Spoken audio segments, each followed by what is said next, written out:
कितने अच्छे हैं, कितने अच्छे हैं, अच्छे बहुत अच्छे हैं। अच्छे नहीं होते तो यहाँ नहीं होते।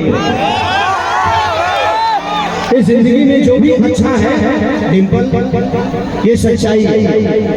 अभी तक हम लोग मस्ती कर रहे थे, आप लोग को मजा देने के लिए मुझे कुछ भी बोलना होता है मैं बोलता हूँ। हमारा बारे में कैसे डर ना हो, ऐसे जो हम काम वही नहीं हमारा पता बा केहू काम है हमारा पता बा।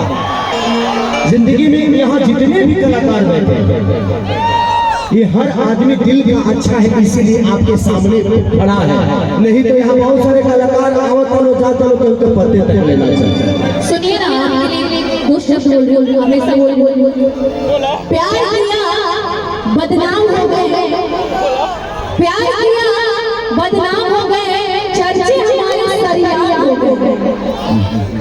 जालिम ने दिल उस वक्त तोड़ा जिस वक्त हम उसके प्यार के गुलाम हो गए।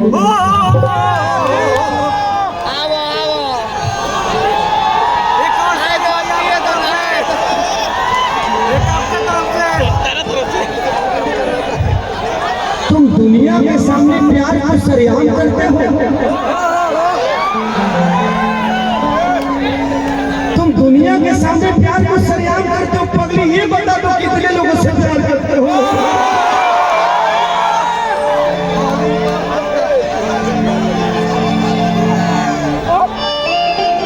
अरे यार दिल अटक ही गया मेरा, सॉरी सॉरी। टूट जाए राजा जी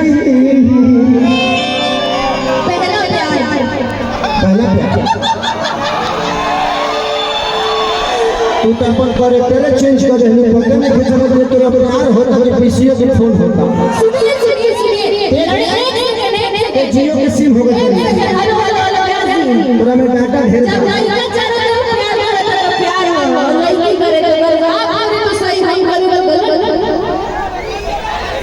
एक बात बताए,